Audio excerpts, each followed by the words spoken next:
Chapter 160 The Future. Hey, doofus. You're okay? Sonny reacted after a second or two, raising his head and staring at Effie with empty eyes. Why, yeah? I'm fine. Just thinking about stuff. Effie gave him a strange look, then shrugged and turned away. Everyone was too busy to pay him any attention. Not that anyone ever did. Left alone, Sonny staggered and slowly lowered himself to the ground. In his mind, one phrase was repeating itself, over and over, growing louder and louder with each second. A woman with a bronze spear drowning in a tide of monster. A woman with a bronze spear. This was a part of the vision that Cassie had seen back at the beginning of their journey, on the night they had spent atop the giant statue of a headless knight. The one that was so harrowing that she had almost jumped into the dark waters of the cursed sea just to run away from her terror. It was also the key that connected every little piece of information that Sonny knew into one cohesive picture, and let him understand the true meaning of that terrifying vision. He shuddered, remembering what Cassie had told them on that dark night in stark detail. I saw the human castle again. Only this time, it was at night. There was a lonely star burning in the black skies, and under its light, the castle was suddenly consumed by fire, with rivers of blood flowing down its halls. I saw a corpse in a golden armor sitting on a throne, a woman with a bronze spear drowning in a tide of monsters, an archer trying to pierce the falling sky with his arrows.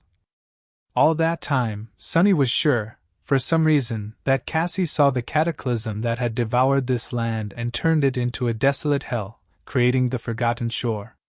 The first part of the vision was certainly referring to how the curse of the all-consuming darkness had broken free from its 7 seals. So he had just assumed that the other parts of the vision spoke about the past, too.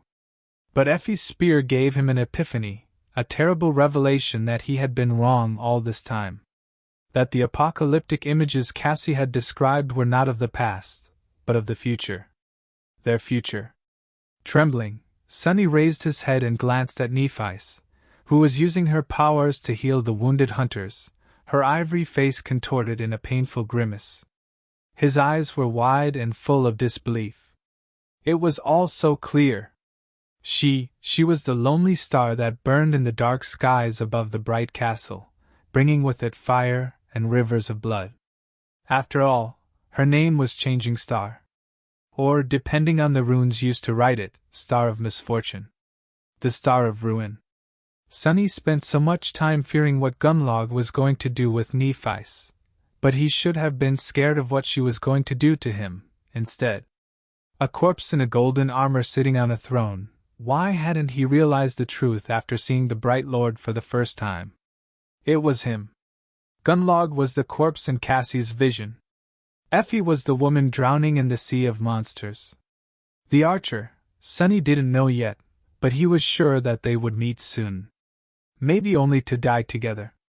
He had always known that Nephis was guided by some mysterious, overwhelming goal. He didn't know what that goal was, but it was certainly not here, on the Forgotten Shore. To achieve it, Changing Star had to find a way to return to the real world. That's why she had always been so unwavering and relentless in her ambition to move forward, overcome any obstacle, endure any pain. At times, it even seemed as though her conviction was more akin to an obsession. Nephis was willing to do anything to fulfill her dream. The comforting words she had told him on their first day in the dark city suddenly resounded in his mind. Only now, there was another, colder, and much darker meaning hiding beneath their surface. We will find a way to return. No matter what has to be done, we will. No matter what has to be done. There was only one way to leave the Forgotten Shore, and it lay in the Crimson Spire. No sleeper could ever hope to reach that gateway in one piece. They would need an army to even try. Maybe then, walking on corpses, 1 or 2 survivors would be able to escape from this cursed place. But Nephis didn't have an army. Yet. To gather one, she would need to kill Gunlog, usurp his power and eliminate all opposition, drowning the bright castle in blood. Only then would she be able to rally every single sleeper left in the dark city and lure them into following her on a suicidal crusade, knowing all too well that most of them would die because of it. No sane person would follow her. They won't. Right. Sunny remembered the faces of the young men and women that had become part of their group in the last few weeks. The strange light of hope, or maybe faith, burning in their eyes. The almost religious reverence they felt toward Nephi's. No, not Nephi's. Toward Changing Star of the Immortal Flame Clan. Their personal angel. Were they sane still? Finally, he understood every part of Neff's plan. Looking at the beautiful young woman with silver hair, Sunny shivered. And then, there was the last part of the prophecy. On their way back, Sunny felt as though he was in a feverish dream. The magnitude of the revelation was too much for him. His mind felt weak, unsteady, and on the verge of breaking apart. He had never experienced such a deep feeling of shock. It was as though the very core of his being was violently shaken. He wasn't equipped with the right tools to cope with it. It felt as if he was on the verge of losing it. Sunny was truly horrified. Don't waste time trying to deal with your emotions. This is not the right time for feelings. You need to figure out how all of this affects you personally, and what you need to do to turn things to your advantage. After all, what was there to be scared of? That many people would die. What did their lives and deaths have to do with him? Yes. As long as he was the one left standing in the end, this whole thing might actually turn out to be beneficial. Hadn't he spent the last weeks being afraid of what Gunnlod was going to do to them? Well, now he knew that Gunnlod was going to end up as a corpse. Problem solved. Wasn't he crushed by the news that he would spend the rest of his life in this odious hell? Well, now that wasn't a certainty anymore. That last part of the prophecy. Everything was well. Better than ever. And yet, no matter how much Sunny was trying to be rational, he just couldn't help but be filled with terror. In the crimson light of sunset, he found a reason to leave the lodge and walk to the edge of the stone platform. No one really cared that much about his whereabouts, so it wasn't hard to disappear for a while. No one noticed that something was bothering Sunny either. They were all accustomed to his moody behavior anyway. Only Cassie seemed to have picked up on something. And Castor, who pretended to be carefree, but actually had a habit of watching anyone close to Nephi's like a hawk. The bastard. Reaching the very end of the stone platform, Sunny turned around and looked at the outer settlement and the magnificent castle towering above it, with hundreds of sleepers rushing to find shelter before the coming of night. A cold and harrowing feeling gripped his heart. All these people are going to die. Neff was going to kill them. Was he willing to help her do it? For some reason, Sunny wanted to laugh. This whole situation was so sick and appalling that it was almost ridiculous. He was never an altruistic type, really. More than that, he always prided himself on being a cynical, selfish, and vicious person. But this was too much even for him. Grabbing his head, Sunny moaned. What am I going to do? At that moment, the sound of steps suddenly attracted his attention. A gaunt figure appeared from the slum and walked toward him. Sunny frowned. Oh, right. That guy. I have completely forgotten about him. Harper stopped a few paces away and smiled timidly. Sunless! Can we talk? Chapter 161 Rubicon. Harper stared at him with that pathetic timid smile frozen on his lips. In his eyes there was fake friendliness, worry, and desperation. For some reason, Sunny felt a violent urge to erase the smile of his face. You scum! In his rattled state, he was having trouble controlling his emotions. Something must have shown on his face, because Harper suddenly blinked and took a step back. But in the end, the desire to be allowed back into the bright castle won over his caution. He forced himself to stay still, hesitated for a few moments, and said, I wanted to thank you for inviting me into your home this morning. Sunny looked at the gaunt young man. In the twilight of dusk, his pale face was hidden in deep shadows. Finally, he answered, "Yeah. We can talk." "Think, Sonny, think." But his mind was refusing to obey. Most of it was drowning in the sea of cold terror that had been summoned by the revelation of the future. What little remained was utterly disoriented. Sonny raised one hand and rubbed his face. "He's a spy. He's here to make it easier for Gunlog to kill us. What should be done?" In the morning, yes, back before everything changed, Sonny had seen Harper reporting to one of the guards. He wanted to give the cowardly young man a beating and throw him out of the lodge, but that would be a wrong decision. The best thing to do was not to expose the unfortunate spy, but to feign ignorance and feed him false information. Yeah, that was the optimal way to deal with moles. As an aspiring spy himself, Sonny knew these things well. But would he even able to deceive Harper? By accident, the failed informant had chosen a perfect person as his mark. Sonny knew a lot of secrets and was incapable of lying.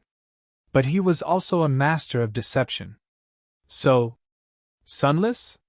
Sonny flinched and glanced at the gaunt young man. "Sorry.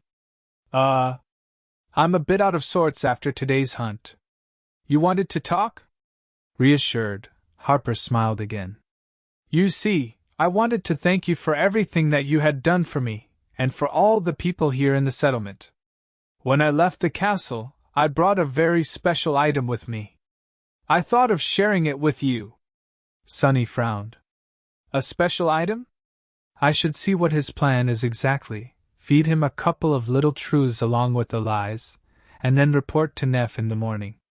"All right." Harper, meanwhile, was nodding energetically. "It's a bottle of liquor. Every month, a few are sold by the artisans working in the garden. Getting one is very hard, but I was lucky. Would you like to come and try? My hut is nearby." Sonny got distracted for a few moments, but then forced his mouth to concentrate. What was Harper talking about? Artisans, liquor, luck? Why not? Giving Harper a nod, he gestured for the young man to lead the way and followed. As they passed other slum dwellers on their way to Harper's hovel, Sonny couldn't help but feel like they were surrounded by walking corpses. Most of these people were already dead. They just didn't know it yet. But he did. The weight of this knowledge was slowly crushing him. Harper's small hut was even more pathetic than the other hovels in the slum. It was crudely constructed out of rotting pieces of wood, with plenty of cracks to let the cold wind in. Inside, there was nothing except for a pile of seaweed thatch that served as a flimsy mattress and a low wooden table. Sonny could understand why the gaunt sleeper was so desperate to return to the castle. At least there was a door. Once inside, Harper looked around with embarrassment and invited Sonny to sit on the floor in front of the table. Then, he dug a glass jar from beneath the seaweed and placed it in front of him like a rare treasure. Producing a crude iron knife from somewhere, Harper then opened the wax seal of the jar, placed the knife on the table, and poured a milky white liquid into a chipped clay cup. "Here." He handed the cup to Sonny and smiled. Sonny received it and smelled the strange liquor. He remembered many people in the outskirts who had drowned themselves in the bottle or killed themselves with cheap stimulants and drugs. Luckily, he was always too paranoid to allow anything to alter his mental state. Plus, for a long time, he couldn't allow himself to die before accomplishing a certain thing. That's why Sonny was not too familiar with alcohol. Bringing the cup to his lips, he held his breath and downed it in one go. A pleasant warmth immediately spread through his body, bringing with it a bit of sweet solace. "I can see the appeal. It wasn't too bad, really." Harper hurriedly refilled the cup and asked, "I heard about the latest hunt. By gods, you have survived an encounter with a spire messenger. That must have been horrible." Sonny lingered for a bit, then shrugged. "I just stood at the back." The gaunt young man shook his head. "Still, you are incredible. I hear that you have been with Lady Changing Star from the very beginning, surviving more than 2 months in the labyrinth. Is this true?" He was a really bad actor. Even if Sonny didn't know that Harper was a spy already, he would have sensed something strange at this point. But it was easy to pretend not to notice anything. Rats like me will tell you everything as long as you show them a tiny bit of respect, huh? Flushed because of the liquor, Sonny slowly smiled. Oh, yes! In fact, if it wasn't for me, she would have been long dead. Do you know how many times I saved her life? This part was entirely planned, aimed to create a false sense that Harper's plan to use pettiness and jealousy to loosen his tongue worked. However, the next words came out of Sonny's mouth on their own. Gritting his teeth, he suddenly paled and whispered, "And for what?" "Huh? For this? This wasn't supposed to happen. How did this happen?" Then, Sonny grabbed his head and forced out a dark laugh. "This is bad, what am I even saying?" Mistaking his terror for the sign of the liquor doing its job, Harper got a little braver. "You must have fought side by side with Lady Nephice a lot." Sonny lowered his head, then shrugged. "Yeah." The gaunt young man hesitated for a few moments, then cautiously asked, "So, you must have seen her aspect ability?"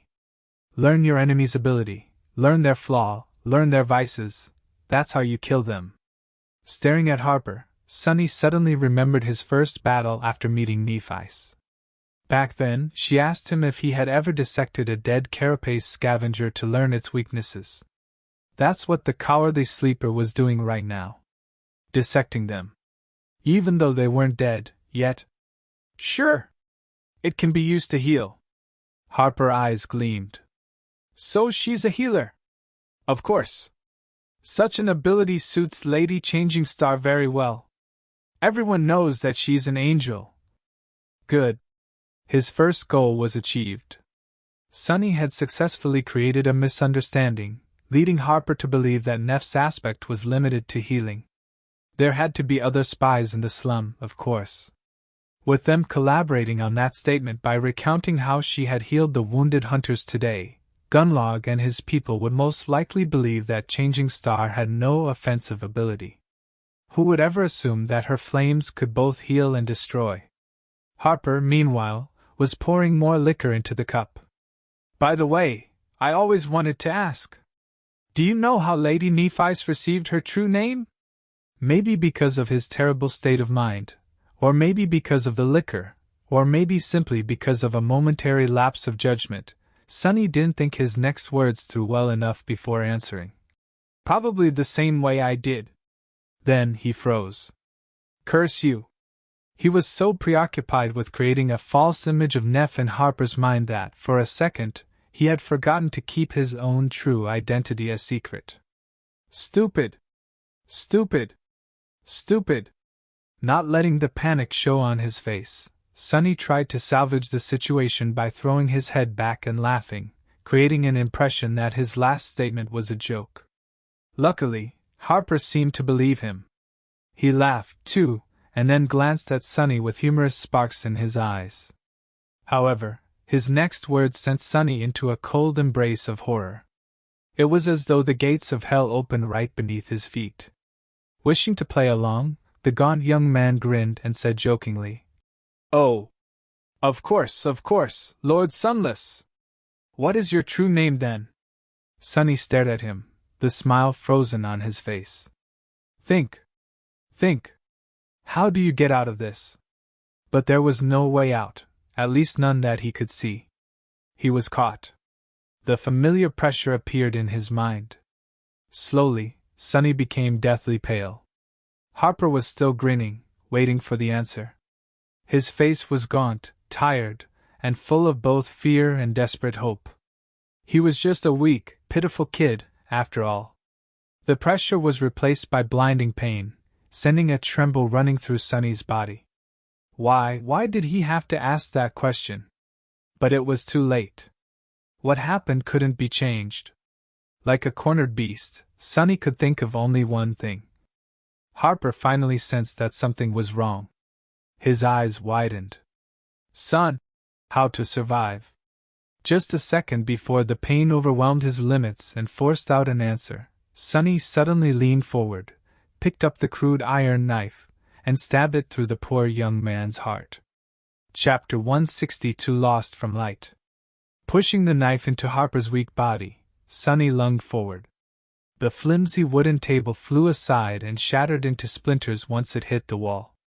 With his other hand, he violently grabbed the young man's face and pressed him onto the floor, making sure that no sound would escape from his lips.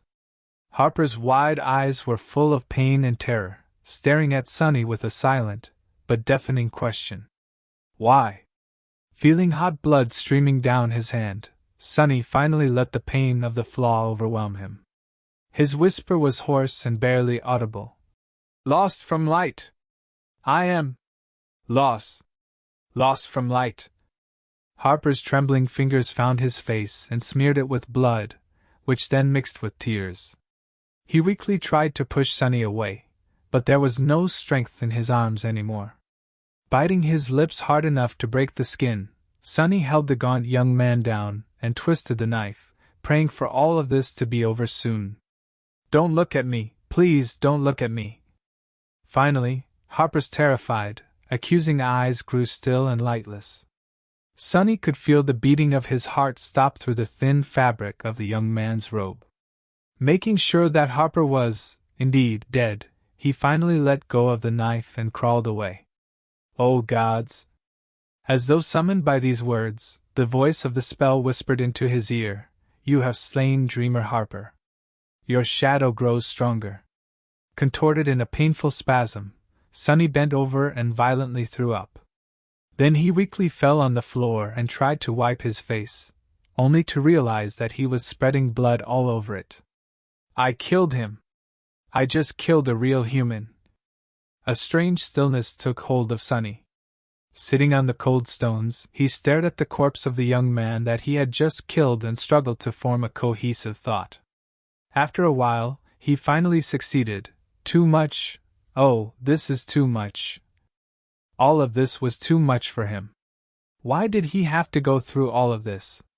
The slave caravan, the forgotten shore, changing star, and now Harper. What sin had he committed to have to go through this nightmare?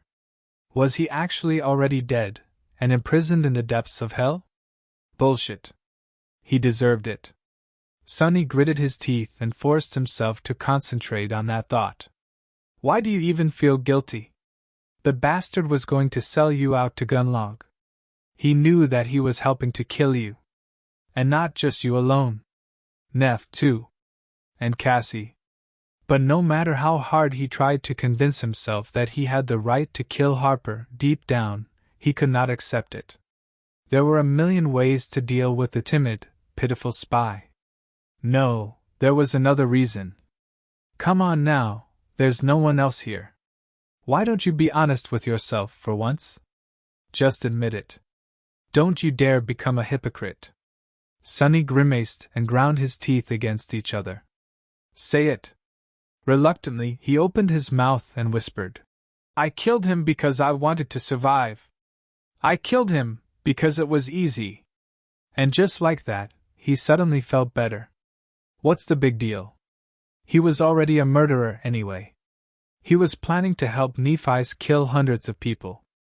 Affected by the irony of the situation, Sonny barely stopped himself from laughing. He didn't want to make too much noise. Breaking that table was already a mistake.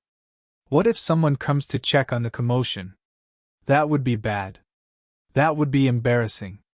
Right, what was he going to do with the body? Instead of coming up with an answer, Sonny leaned forward and threw up again. When he sat straight after a while, the door of the hut was open. And there, in the doorframe, his face pale, stood none other than Castor. With a stunned expression on his face, the proud legacy was taking in the sight. The broken table, the smell of alcohol in the air, the bloodied body with a knife sticking out of its chest, and disheveled Sonny kneeling on the floor, his hands and face smeared with fresh blood. Oh no! This is not. However, no words came to his mind. No matter what he would say, the situation was not going to appear any better. Looking him straight in the eyes, Castor asked with horror in his voice. Sonny, What did you do? Sonny blinked and stared at the handsome young man. After a few moments, he opened his mouth and said, What do you think? I killed the bastard. His voice was calm and nonchalant. It didn't matter how Sonny felt inside. In front of Castor, he couldn't show any weakness. He didn't trust the proud scion of the Hanley clan one bit.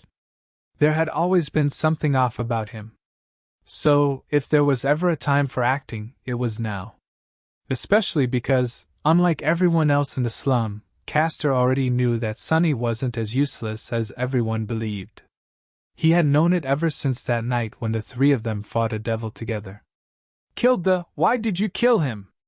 Do you want to read more chapters? Come to Panda Novel. Sonny stood up and shrugged. He was asking too many questions. Castor opened his mind, stunned, then closed it again. After a few moments, he suddenly frowned. What kind of questions? It seemed as though he had realized something. Come to think of it, what was he even doing here? Oh, you know. Do I know Nephice well, what her ability is, how did she get her true name, stuff like that. Without giving Castor the ability to react, Sonny wiped his hands with a bit of seaweed and added, Actually, this guy, Harper, was sent over to spy on us by Tessai. I caught him making a report to a castle guard officer this morning. Castor remained silent for a while, then asked quietly, Do you have any proof of that? Sonny glared at him and raised an eyebrow. Is my word not proof enough? A wild thought suddenly appeared in his mind. Will I have to kill Castor too? Would he even be able to, if it came to that? Not likely. Why, you don't believe me? Bad. The situation was really bad. Depending on Castor's next words, Sonny could find himself in a sea of trouble. And he was powerless to do anything about it. Anxious and uneasy, he stared at Castor. The proud legacy lingered. After a while, he came inside and closed the door behind him. No, I believe you. Actually, I suspected this kid myself. That's why I came here after hearing that the two of you were seen going somewhere together. But, Sonny, the others might not think the same. He smelled the air and grimaced. I am sorry to say that, but you have a reputation for having a bad temper.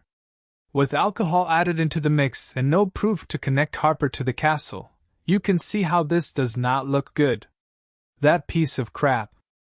Sonny scowled, trying to pretend that he was calm. He saw where this was going. So? What are you going to do? Castor gripped his shoulder.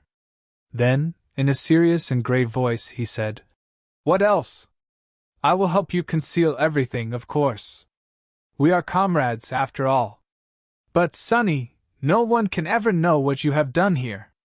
Especially Lady Nephice. This will be our secret. All right? Saying that, he looked Sonny right in the eyes and smiled.